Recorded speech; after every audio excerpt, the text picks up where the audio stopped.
प्यारे बच्चों, xylem online Hindi class में आप सबका स्वागत करता हूं। बच्चों आप ठीक है ना? എല്ലാ മക്കളും നാളത്തെ പരീക്ഷയ്ക്ക് വേണ്ടി നല്ല അടിപൊളിയായിട്ട് പഠിച്ചുകൊണ്ടിരിക്കുകയാണ്. റെഡി അല്ലേ മക്കളെ? യെസ്, വളരെ പ്രധാനപ്പെട്ട ഒരു ചോദ്യം നമുക്ക് എന്ത് ചെയ്യാം, ഡിസ്കസ് ചെയ്യാം. ചോദ്യത്തിന് എങ്ങനെ നമ്മൾ ലളിതമായി ഉത്തരം കണ്ടെത്താം എന്നുള്ളതാണ് മാഷി ഈ വീഡിയോയിലൂടെ ഡിസ്കസ് ചെയ്യുന്നത്. ഇതെല്ലാ മക്കളും റെഡി അല്ലേ? അച്ഛാ ബച്ചോ ദേക്കിയേ. യെസ്, എന്താണ് ഇത് മക്കളെ? എന്റെ മക്കൾക്കറിയാം, ഒരു പത്രമാണ് അല്ലെ, ഒരു കത്താണ്. ഒരു കത്ത് നമ്മൾ എങ്ങനെ ലളിതമായി എഴുതാം എന്നുള്ളതാണ് മാഷി ഈ വീഡിയോയിലൂടെ പറയുന്നത്. യെസ്, ഇത് നിങ്ങൾ മനസ്സിലാക്കിയാൽ മക്കളെ നിങ്ങൾക്ക് കൃത്യമായി 4 മാർക്ക് സിമ്പിൾ ആയിട്ട് നേടാൻ വേണ്ടിയിട്ട് സാധിക്കും. റെഡിയല്ലേ അച്ഛാ ബച്ചോ? അപ്പൊ എന്റെ മക്കൾ മനസ്സിലാക്കേണ്ടത്, ഒരു കത്ത് തയ്യാറാക്കാൻ വേണ്ടിയിട്ട് നമുക്ക് ആദ്യമായിട്ട് വേണ്ടത് നല്ല വൃത്തിയിൽ നിങ്ങൾ എന്ത് ചെയ്യണം, ഒരു കള്ളി നിങ്ങൾ തയ്യാറാക്കണം. റെഡിയല്ലേ? യെസ്, എന്നിട്ട് അതിന്റെ വലത്ത് ഭാഗത്തായി സ്ഥലവും ഡേറ്റും നിങ്ങൾ കൃത്യമായി രേഖപ്പെടുത്തണം. റെഡിയാണോ മക്കളെ? യെസ്, റെഡിയാണോ? സ്ഥാൻ ഓർ താരീഖ് അല്ലേ? അതേപോലെ എന്താ, സ്ഥലം, ഡേറ്റ്, ഇത് നിങ്ങൾ എന്ത് ചെയ്യണം, കൃത്യമായിട്ട് ഒരു കത്ത് എഴുതുമ്പോൾ നിങ്ങൾ നൽകണം. ഇനി നമ്മുടെ സുഹൃത്തിനാണ് എന്നുണ്ടെങ്കിൽ പ്രിയ മിത്ര എന്ന് നിങ്ങൾക്ക് ഏത് കത്തിലും നിങ്ങളുടെ സുഹൃത്തിന് കത്ത് എഴുതുമ്പോൾ അഭിസംബോധനം ചെയ്യാം. എന്താണ് മക്കളെ? യെസ്, പ്രിയ മിത്ര. പഠിച്ചോ എൻ്റെ മക്കളും? പഠിച്ചോ? എന്നിട്ട് നിങ്ങളുടെ മിത്രത്തോട്, നിങ്ങളുടെ സുഹൃത്തിനോട് ചോദിക്കുമ്പോൾ തും കേസേ ഹോ, എന്താണ് മക്കളെ? സുഖമായിരിക്കുന്നോ, സുഖമാണോ എന്ന് നമ്മൾ ചോദിക്കൂലേ? ഇത് നിങ്ങൾക്ക് ഏത് കത്തിലും കോമൺ ആയിട്ട് എഴുതാം. എന്നിട്ടോ നമുക്ക് ഇങ്ങനെയും കൂടി പറയാം, മേം യഹാം ടീക്കുഹും അല്ലെ, അവിടെ സുഖമാണോ എന്ന് ചോദിക്കുമ്പോൾ നമുക്ക് നമ്മുടെ ഇവിടത്തെ വിശേഷം സുഖമാണെന്ന് പറയണ്ടേ? അപ്പൊ മേം യഹാം ടീക്കുഹും, ഇത് നമുക്ക് കോമൺ ആയിട്ട് നമുക്ക് എന്ത് ചെയ്യാം, എഴുതാം.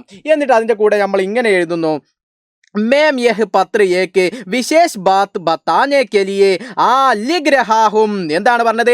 നിങ്ങളോടൊരു പ്രത്യേക കാര്യം പറയാൻ വേണ്ടിയിട്ടാണ് ഞാൻ എന്ത് ചെയ്യുന്നത്, ഈ കത്ത് എഴുതുന്നത്. റെഡിയാണോ മക്കളെ? യെസ്. അപ്പൊ ഇത്തരത്തിൽ നമ്മൾ എന്ത് ചെയ്യാം, കോമൺ ആയിട്ട് ഇതെന്റെ മക്കൾ പറഞ്ഞ് മനസ്സിലാക്കിയാൽ, നിങ്ങൾ ഇത് മനസ്സിലാക്കിയാൽ നിങ്ങൾക്ക് എന്ത് ചെയ്യാം, ഏത് കത്തിന്റെ മുമ്പും ഇത് എഴുതാം. എന്നിട്ട് നമ്മൾ എന്ത് ചെയ്യണം, കുച്ച് ദിൻ പെഹലെ, കുറച്ച് ദിവസങ്ങൾക്ക് മുമ്പ് എന്ന് പറഞ്ഞിട്ട് ഇവിടെ മാഷ് ഒരു ഡാഷ് കൊടുത്തിട്ട് കണ്ടോ, ഒരു ഡാഷ് കൊടുത്തിട്ടില്ലേ? ഈ ഡാഷിന്റെ ഇവിടെ നമ്മുടെ ചോദ്യത്തിൽ എന്താണോ നമ്മളോട് പറഞ്ഞിട്ടുള്ളത് കോണ്ടന്റ് ഇവിടെ എഴുതുന്നു. എന്താണോ നമുക്ക് എഴുതാൻ പറഞ്ഞത്, കത്ത് എന്തുമായി ബന്ധപ്പെട്ടിട്ടാണോ എഴുതാൻ പറഞ്ഞത്, അതിന്റെ മക്കൾ എന്ത് ചെയ്യുന്നു, വളരെ സിമ്പിൾ ആയിട്ട് ആ ചോദ്യ പേപ്പറിൽ നോക്കിയിട്ട് ഇവിടെ എഴുതുന്നു.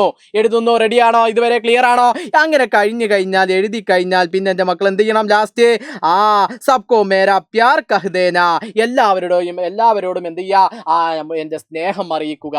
ഇത് നിങ്ങൾക്കും കോമൺ ആയിട്ട് എഴുതാം. എന്നിട്ട് നിങ്ങൾ അവസാനമായിട്ട് സേവാമേം, എന്താ സേവാമേം എന്ന് പറഞ്ഞാൽ മക്കളെ, സേവാമേ എന്നതുകൊണ്ട് ഉദ്ദേശിക്കുന്നത് എന്താ, ടു എന്നാണ് അല്ലെ. ടു എന്താണ്, പേര് ആർക്കാണോ എന്നുള്ളത് നെയ്മ്, അതേപോലെ അവരുടെ അഡ്രസ്സ് കൊടുക്കുന്നു. ക്ലിയർ ആണോ?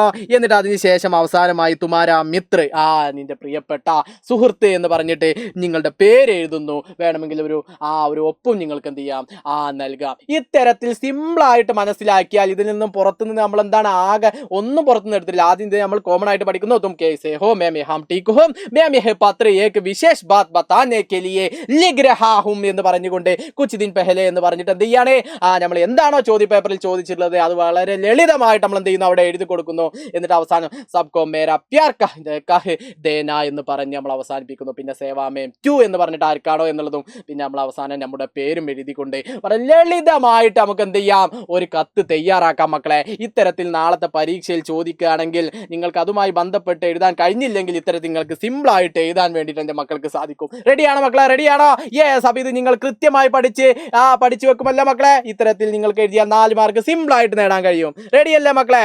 യെസ്. അച്ഛാ ബച്ചോ, അഗല വീഡിയോ में फिर मिलेगा. सबका बहुत बहुत शुक्रिया. बाय.